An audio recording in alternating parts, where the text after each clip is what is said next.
नमस्कार दोस्तों। तबाही तबाही तबाही, भारतीय शेयर बाजार में लगातार तबाही का रिकॉर्ड बन रहा है। ब्लड बाथ की नौबत है। आज भी जबरदस्त गिरावट के लाल निशान से भारतीय शेयर बाजार इतना जख्मी हो गया है कि करोड़ों निवेशकों के होश उड़ गए हैं। शेयर बाजार में गिरावट ने 28 से 30 साल पुराने रिकॉर्ड तोड़ दिए हैं। चंद शेयर्स को छोड़ दें तो पूरा बाजार लाल निशान से पटा रहा। बाजार बंद होने तक सेंसेक्स 1414 पॉइंट टूट चुका था।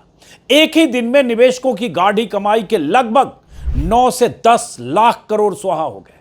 जी हां, एक दिन में निवेशकों के 9 से 10 लाख करोड़ स्वाहा हो गए। मोदी के तीसरी बार सत्ता में आने के बाद से अब तक निवेशकों के लगभग 85 लाख करोड़ डूब चुके हैं। आज की बात करें तो एनएसई के 2834 शेयरों में से 2540 शेयरों ने गिरावट दर्ज की। इन आंकड़ों को गौर से सुनिए। 2834 में से 2540 शेयर लुढ़क गए। 272 शेयर लोअर सर्किट पर टकराकर अपना सिर फोड़ते रहे। वहीं 740 शेयर 52 वीक के लो पर है, एक साल के न्यूनतम लेवल पर। एनएससी के टॉप 50 में से 46 शेयरों ने गिरावट दर्ज की। बीएसई के टॉप 30 में से 1-2 शेयर को छोड़कर सभी शेयर गिरावट पर है। यानी हर तरफ तबाही है, हाहाकार मचा है। 3 दशकों में जो नहीं हुआ वो बीते 3-4 महीनों में हो गया। आखिर ऐसी नौबत क्यों आई? भारतीय बाजार की मजबूती के दावे और निवेशकों की उम्मीदों पर क्यों पलीता लग गया? आमतौर पर गिरावट के 4 महीने बाद बाजार संभलने लगता है, यही उसका रिकॉर्ड रहा है। लेकिन इस बार तो संभलने का नाम ही नहीं ले रहा है, बल्कि लुढ़कने का रिकॉर्ड बन रहा है। आखिर क्यों? सितंबर महीने से बाजार ने डुबकी लगाने का जो सिलसिला शुरू किया वो रुक ही नहीं रहा है। ऐसी नौबत क्यों आ गई है?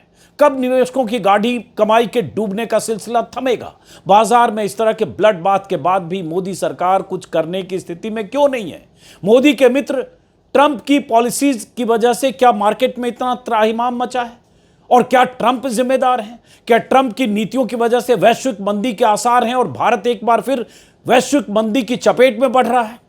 ऐसे तमाम सवाल हैं जिनके जवाब तलाशते हुए हर रोज तमाम तरह की वेबसाइट्स और अखबारों में सैकड़ों पन्ने लिखे जा रहे हैं। दुनिया भर के मार्केट एक्सपर्ट तरह तरह की दलीलें दे रहे हैं, लेकिन कोई ठोस तरीके से यह बताने की स्थिति में नहीं है कि डूबते बाजार को उबरने में कितना वक्त लगेगा या डूबने का यह सिलसिला कब थमेगा।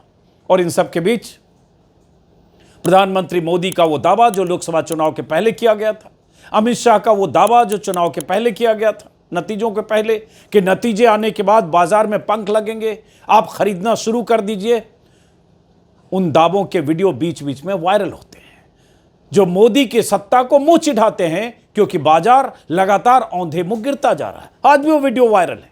पहले एक बार वो वीडियो को सुनिए, मोदी के दावे को सुनिए, और उसके बाद कि आखिर बाजार की ये दशा क्यों है। और 4 जून जैसा आपने कहा, जिस दिन चुनाव का नतीजा आएगा, आप उस हफ्ते भर में देखना कि यानी भारत का स्टॉक मार्केट के लिए उसके सारे जो उनके प्रोग्रामिंग के जो प्रोग्रामिंग वाले सारे उनके थक जाएंगे। जी बिल्कुल। 16 बार इससे भी बड़े गोते स्टॉक मार्केट ने लगाए। इसको चुनाव के साथ जोड़ना नहीं चाहिए। खैर, अफवाहों के कारण ऐसा हुआ भी होगा तो 6 जून के पहले आप बाय कर लेना। 4 जून के पहले वो शूट अप करेगा। लोकसभा चुनाव के पहले प्रधानमंत्री मोदी ने कहा था, चुनाव के नतीजे जब आएंगे उसके बाद आप देखना भारत के स्टॉक मार्केट में रिकॉर्ड तोड़ तेजी आएगी। अमित शाह भी ऐसी बातें कर रहे थे। चुनाव नतीजों में बीजेपी को लगे झटके के बाद भी बहुत से सरकार समर्थक, बाजार विश्लेषक और फाइनेंशियल एक्सपर्ट यह दावा कर रहे थे कि बाजार में बहुत तेजी आने वाली है। आने वाले 1 साल में बाजार नई ऊंचाई की तरफ जाएगा। बहुत सारे लोग 1 लाख का टारगेट दे रहे थे कि सेंसेक्स 1 लाख का आंकड़ा छुएगा और लोग मालामाल हो जाएंगे। इन्हीं उम्मीदों में बहुत सारे लोगों ने अपनी जमा पूंजी और अपनी कमाई का ज्यादा हिस्सा, कुछ लोगों ने म्यूचुअल फंड के जरिए और बहुत सारे लोगों ने शेयर बाजार के जरिए लगातार झोंका, क्योंकि उन्हें उम्मीद थी कि अब यह बाजार एक बार रॉकेट की तरह उड़ेगा, ऊपर की तरफ बढ़ेगा और 1 लाख का आंकड़ा पता नहीं कब पार करेगा। और इस रैली में कमाई के इस माध्यम से आप कहीं पीछे न छूट जाए, इसलिए बहुत सारे लोगों ने पैसा लगाया। फिर जब अमेरिका में ट्रंप की जीत का माहौल बनने लगा तो भारत में फिर दावा किया जाने लगा कि मोदी के मित्र ट्रंप अब अमेरिका के राष्ट्रपति बनने वाले हैं और अगर वो राष्ट्रपति बन गए तो दोनों देशों के लिए बहुत फायदा होगा। दोनों की दोस्ती का फायदा भारत के लिए आर्थिक तौर पर बहुत मुफीद होगा और बाजार में निवेशकों को बहुत फायदा होगा। बम बम हो जाएंगे सारे निवेशक। तमाम तरह की दलीलों के साथ बड़े बड़े लेख लिखे गए। निवेशक उन दलीलों के झांसे में आकर निवेश करते चले गए। लेकिन अक्टूबर से बाजार के गिरने का जो सिलसिला शुरू हुआ वो लगातार गिर रहा है, 5 महीने से गिर रहा है। एफआईआई विदेशी निवेशक बाजार से अपने निवेश समेटने लगे। भारतीय बाजार और शेयरों को ओवरवैल्यूड बताया जाने लगा। दलीलें दी जाने लगी कि इकोनॉमी के मुकाबले भारतीय बाजार काफी ओवरवैल्यूड है और स्टॉक्स काफी महंगे हैं, इसलिए अभी और करेक्शन की संभावना है। और यही होता है, जब बाजार गिरने लगता है तो सब दलीलें ऐसी करने लगते हैं कि अब तो ये गिरने जा रहा है, अब ये कब थमेगा। जब 85,000 पर था, गिरने लगा तो 80,000 पर थमेगा या नहीं, थमेगा तो फिर आगे बढ़ेगा, फिर 75,000 पर थमेगा तो फिर आगे बढ़ेगा। 75,000 का भी आंकड़ा नीचे टूट गया। कई विदेशी ब्रोकरेज फर्म ने दावा किया कि विदेशी निवेशक भारतीय बाजार से पैसे निकालकर चीन की तरफ रुख कर रहे हैं, क्योंकि चीन के शेयर बाजार में उन्हें बेहतर रिटर्न की उम्मीद दिख रही है। चीन, आप सोचिएगा जरा कि भारत से पैसे निकालकर विदेशी निवेशकों ने चीन में इन्वेस्ट करना शुरू किया और जहां से विदेशी निवेशकों ने पैर खींचना शुरू किया अगस्त सितंबर महीने में, सितंबर अक्टूबर में खास तौर से, और वहां से भारतीय बाजार के गिरने का सिलसिला शुरू हो गया। और सितंबर अक्टूबर महीने में जब ये खबरें आने लगी तब भारत सरकार की तरफ से ऐसी कोई पहल होती नहीं दिखी कि बाजार के सेंटीमेंट को थाम सके। बाजार के जब गिरने की शुरुआत हुई तो मोदी सरकार की चुप्पी बनी रही। उधर ट्रंप ने जैसे जीत हासिल की और अमेरिका की सत्ता पर काबिज होने की तरफ बढ़े, भारतीय बाजार और हिचकोले खाने लगा। ट्रंप के सत्ता संभालने के बाद उनकी नीतियों और उनके फैसलों ने बाजार में अनिश्चितता पैदा कर दी और अब ट्रंप के फैसलों की वजह से ग्लोबल ट्रेड वॉर की आशंका ने बाजार को जबरदस्त तरीके से पलीता लगा दिया। पूरी दुनिया में हड़कंप मचा है। इस बीच भारत की तीसरी तिमाही यानी Q3 जीडीपी के डेटा को लेकर भी आशंकाओं ने शेयर बाजार को और तोड़ कर रख दिया। शेयर बाजार में मचे हाहाकार पर विपक्ष भी अब सरकार से सवाल पूछ रहा है। सपा अध्यक्ष अखिलेश यादव ने एक्स पर लिखा कि शेयर बाजार की गिरावट सालों साल का रिकॉर्ड तोड़ रही है। इसका सबसे ज्यादा बुरा असर आम जनता और मध्य वर्ग को पड़ा है।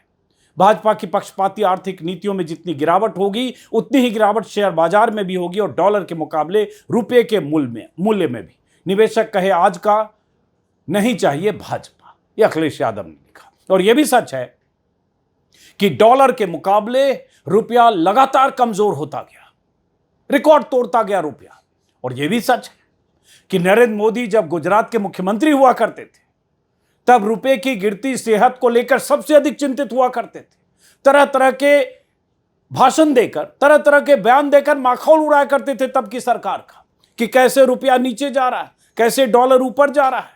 उनके वीडियो आज भी वायरल होते हैं और ऐसा लग रहा था कि मोदी जी देश के प्रधानमंत्री बनेंगे उस दिन से रुपया बहुत मजबूत हो जाएगा और डॉलर के मुकाबले कभी सिर नहीं उठा पाएगा। लेकिन हो क्या रहा है? कोई आश्चर्य नहीं कि 90 का आंकड़ा छू ले। 90 रुपए के बराबर अगर $1 हो जाए तो कोई आश्चर्य नहीं, करीब करीब हम वहां पहुंच चुके हैं। ये लगातार गिरावट, तो ये सारे बहुत सारे फैक्टर्स हैं। विपक्ष यही सवाल उठा रहा है। कांग्रेस ने भी अपने सोशल मीडिया हैंडल एक्स पर तंज कसते हुए लिखा है कि शेयर बाजार में रिकॉर्ड तोड़ गिरावट जारी है और नरेंद्र मोदी सो रहे हैं। शिवसेना सांसद प्रियंका चतुर्वेदी ने भी एक के बाद एक ट्वीट करते हुए सरकार पर कटाक्ष किए।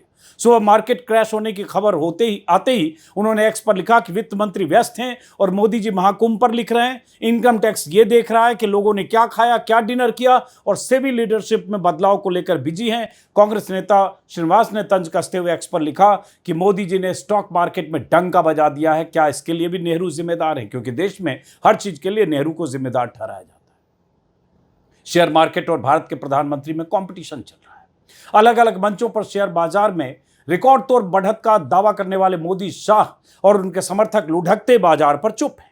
ना तो वो देश को बता रहे हैं कि शेयर बाजार क्यों गिर रहा है और न ही कोई आगे भविष्य की रूपरेखा बता रहे हैं। लोगों के अरबों खरबों कैसे स्वाहा होते जा रहे हैं ये कोई बताने वाला नहीं। और ये बाजार कब तक गिरेगा इसका तो अनुमान कोई लगा ही नहीं सकता। उधर मोदी जी हैं कि अभी भी इन्वेस्टर समिट में जाकर कह रहे हैं यही अच्छा समय है निवेश करें। अखबारों में भी खूब विज्ञापन छप रहे हैं, लेकिन मोदी जी ये नहीं बता रहे कि भारत से विदेशी निवेशक पैसा निकालकर चीन क्यों जा रहे हैं। हालांकि वो इन्वेस्टर समिट में अपने भाषणों पर तालियां खूब बजवा रहे हैं, लेकिन हकीकत नहीं बता रहे हैं। यहां निवेशकों का डर के मारे गला सूखा है। एक्सपर्ट भी बाजार गिरने के पीछे कई कारण गिना रहे हैं, तमाम तरह की दलीलें दे रहे हैं, और यही एक्सपर्ट का काम है। जब बाजार गिरने लगता है तो वैसी दलील, बाजार उठने लगता है तो फिर वैसी दलील। कुछ एक्सपर्ट्स का मानना है कि तीसरी तिमाही के जीडीपी के आंकड़े को लेकर आशंकाओं से बाजार क्रैश हुआ। वहीं सीएनबीसी के मुताबिक बीती रात यानी अमेरिका के शेयर बाजार में जबरदस्त बिकवाली की वजह से भारत में शेयर बाजार क्रैश हुआ है। यानी अमेरिका के बाजार में बिकवाली का असर भारत समेत दुनिया भर के शेयर बाजार पर पड़ा। मनी कंट्रोल वेबसाइट पर जो एक्सपर्ट्स होते हैं, फाइनेंशियल एक्सपर्ट, उन्होंने 4 वजहों का जिक्र किया, जिसमें सबसे बड़ी वजह दुनिया में ट्रेड वॉर की आशंका है। अमेरिका के राष्ट्रपति ट्रंप ने कनाडा और मैक्सिको पर 2 अप्रैल से लगने वाले 25% टैरिफ को 4 मार्च से लागू करने का ऐलान कर दिया है, और इसके साथ ही चीन पर 10% एडिशनल टैरिफ लगाने की घोषणा की है। ट्रंप के इस ऐलान से ग्लोबल ट्रेड वॉर छिड़ने की आशंका बढ़ गई है। मनी कंट्रोल से बात करते हुए जियोजीत फाइनेंशियल सर्विसेज के chief investment strategist VK Vijay Kumar ने बताया कि शेयर बाजार अनसर्टेनिटी को पसंद नहीं करता, लेकिन ट्रंप के राष्ट्रपति बनने के बाद अनसर्टेनिटी बढ़ गई है। उनके टैरिफ ऐलानों का शेयर बाजार पर असर पड़ा है। ऐसा नजरिया बन रहा है कि ट्रंप इस बार टैरिफ का इस्तेमाल दूसरे देशों को धमकाने और अमेरिका के हिसाब से समझौते के लिए करेंगे। इस बड़ी गिरावट की दूसरी बड़ी वजह बताई जा रही है एशियाई शेयर बाजारों में कमजोरी। मनी एक्सचेंज के मुताबिक ट्रंप के चीन पर 10% अतिरिक्त टैरिफ लगाने के फैसले से एशियाई बाजारों में कमजोरी दिखी। हांगकांग के शेयर बाजार में बीते 6 सप्ताह में लगातार गिरावट जारी है। जापान के शेयर बाजार में 5 महीनों से सबसे बड़ी बिकवाली देखी गई। एआई सेक्टर में ग्रोथ पर संदेह को भी एक्सपर्ट शेयर बाजार की गिरावट से जोड़ रहे हैं। एआई चिप्स बनाने वाली सबसे बड़ी कंपनी एनवीडिया के तिमाही नतीजे उम्मीद से कम निकले और करीब 8.5% तक कंपनी के शेयर में गिरावट हुई। बहुत सारे ये सब फैक्टर हैं। इसके अलावा अमेरिका की अर्थव्यवस्था में मंदी की आशंका से भी स्टॉक मार्केट क्रैश होने का दावा एक्सपर्ट्स कर रहे हैं। मनी कंट्रोल की रिपोर्ट है कि अमेरिका में बेरोजगारी में इजाफा की वजह से सबसे बड़ी इकोनॉमी में सुस्ती की चिंता बढ़ गई है। तो एक तरफ अमेरिका के फैसले और ट्रंप के ऐलान और मनमानी की वजह से दुनिया के दूसरे देशों में असर, और भारत में विदेशी निवेशकों का हाथ खींचना, इन सब की वजह से भारतीय शेयर बाजार में तबाही का सिलसिला 5 महीने से जारी है।